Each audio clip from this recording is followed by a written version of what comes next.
हुई थी।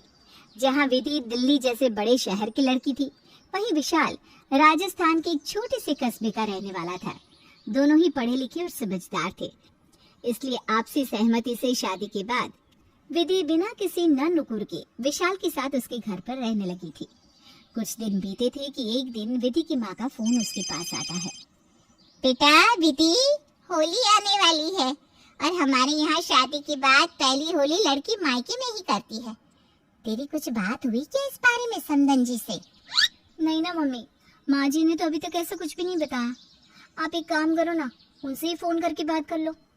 नहीं बेटा, मैं सोच रही थी कि शादी के बाद हमने तो तेरा ससुराल एक बार भी नहीं देखा। भाई बिटिया ब्याही है, हमें भी तो पता होना चाहिए ना बिटिया की गृहस्थी कैसी है। शादी के बाद बेटी कहाँ और किस हाल में रह रही है, ये फोन से कहाँ पता लग पाता है। उसके लिए तो बिटिया के ससुराल में धावा बोलना पड़ता है। क्या मम्मी, आप भी ना। अरे मैं बहुत अच्छी हूँ, खूब मजे में हूँ अपने ससुराल में।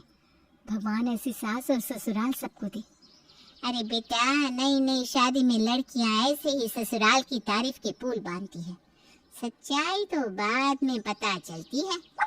अच्छा बाबा, आप आ जाओ, बस बोल दो धावा। शादी के बाद पहली बार मेरे मायके वाले मेरे ससुराल आ रहे हैं। मेरे लिए इससे ज्यादा खुशी की बात क्या होगी।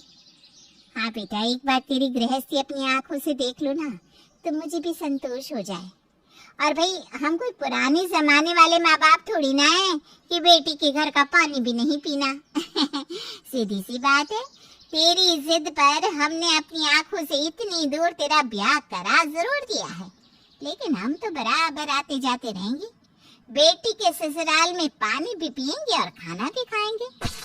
मम्मी, आप यहाँ आराम से 1-2 दिन रुक कर भी जाना, आपको राजस्थान घुमा देते हैं। आप खुश? तब फिर ठीक है बेटा, ये तय रहा। अगले सप्ताह सोमवार को हम दोनों तेरे ससुराल आ रहे हैं। और बेटा, तुझे पहली बार विदा करा कर ले जाना है। सामने बैठकर बात करना ज्यादा सही रहेगा। माँ से बात करके विधि फोन रख देती है और शाम को विधि विशाल के ऑफिस से लौटने का इंतजार करने लगती है। विशाल, अगले हफ्ते मेरे मम्मी पापा यहाँ आ रहे हैं। मम्मी कह रही थी कि पहली होली के लिए मुझे मायके जाना होगा, तो एक बार माँ जी से भी बात कर लेंगी और कुछ शगुन वगैरह भी लेती आएंगी। अरे बस बस बस, इसमें इतनी सफाई देने वाली कौन सी बात है। उनकी बेटी का घर है, जब चाहे आए और अधिकार से यहाँ रहे। मुझे कोई परेशानी नहीं है। मुझे तो बहुत खुशी हुई कि मम्मी पापा यहाँ आ रहे हैं। तुम चिंता मत करो, माँ से मैं बात करूँगा और उनके ठहरने की व्यवस्था भी करा दूंगा। विशाल की बात सुनकर विधि की जैसे जान में जान आई थी।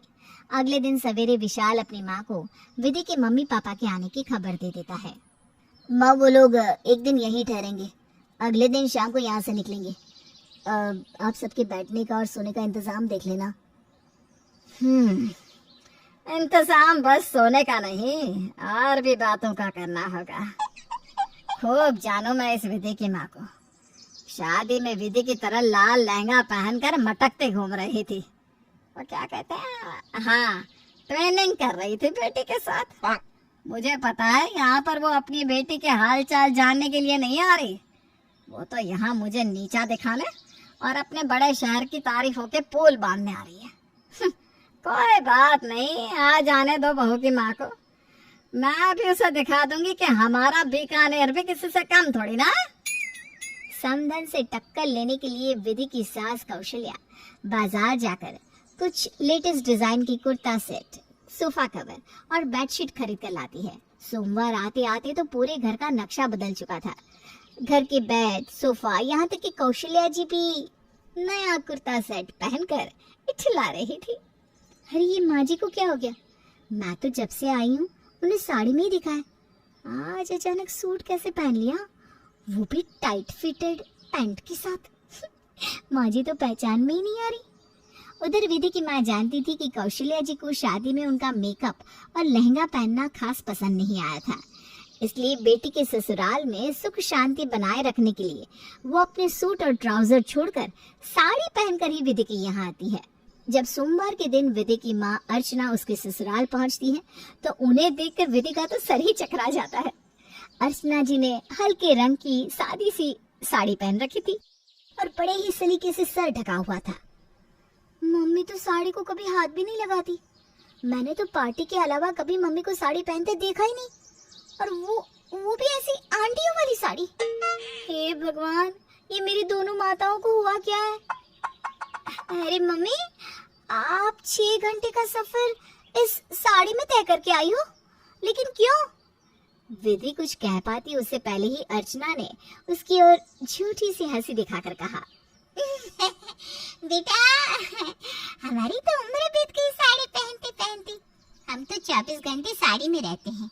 आदत पड़ गई ना बेटा, तो 6 घंटे से क्या फर्क पड़ता है? लेकिन मम्मी, अरे बेटा, क्या तेरा कांटा साड़ी पर अटक गया? जा पहले एक गिलास पानी लेकर आ, हाँ? तब तक मैं संदन जी से बातें करती हूँ। विधि बेचारी हैरान परेशान सी माँ पापा को पानी देने के बाद चाय नाश्ते के इंतजाम में लग जाती है। बाहर ड्राइंग रूम में माँ अर्चना और सास कौशल्या की बात करने की आवाज सुनाई दे रही थी। अरे बहन जी, ये सब शगुन और साड़ी वगैरह लाने की क्या जरूरत थी? वो क्या है ना, साड़ी तो आजकल पहनता ही कौन है। मैं तो खुद ब्रांडेड सूट ही पहनती हूँ, और अगर पसंद ना आए तो बुटीक से डिजाइन करवा लेती हूँ। आजकल पता नहीं शोरूम में बिना अच्छे डिजाइन नहीं मिलते। मैं तो परेशान हो गई हूँ, हर बार घूम फिर के वही 4-5 डिजाइन दिखाई पड़ते हैं। हाँ बहन जी, बिल्कुल ठीक कह रही हैं आप। सूट में ना ज्यादा वैरायटी नहीं मिल पाती, इसीलिए तो मैं आपके लिए ये डिजाइनर साड़ी लाई हूँ। आप पहन कर देखिएगा, आपको पसंद आएगी। हाँ, बाप लाई है तो आपकी खुशी के लिए पहन लूंगी मैं। बहन जी, विधि के पापा तो कहते हैं कि आजकल सब औरतें सूट और ट्राउजर पहनने लगी है, तुम भी पहना करो। अब वो जिद करने लगे तो उनके कहने से ही विधि की शादी में मैंने लहंगा पहन लिया, वरना मैं कहाँ ये सब ड्रेस पहनती हूँ। लेकिन आप पर सच में ना ये ड्रेस सूट कर रहा है, आप पहना कीजिए। हाँ, मेरी विधि को भी ना डिजाइनर ड्रेस बहुत पसंद है। अब आप दोनों सास बहू खूब शॉपिंग करना। चलिए बहन जी, नाश्ता कर लीजिए। आज कॉन्टिनेंटल मंगवाया है, कल चाइनीज मंगवा लेंगे। आपको चलेगा ना? अरे हम तो भाई साहब सुबह के नाश्ते में बिल्कुल सात्विक भोजन जैसे फल दूध ऐसा ही लेते हैं।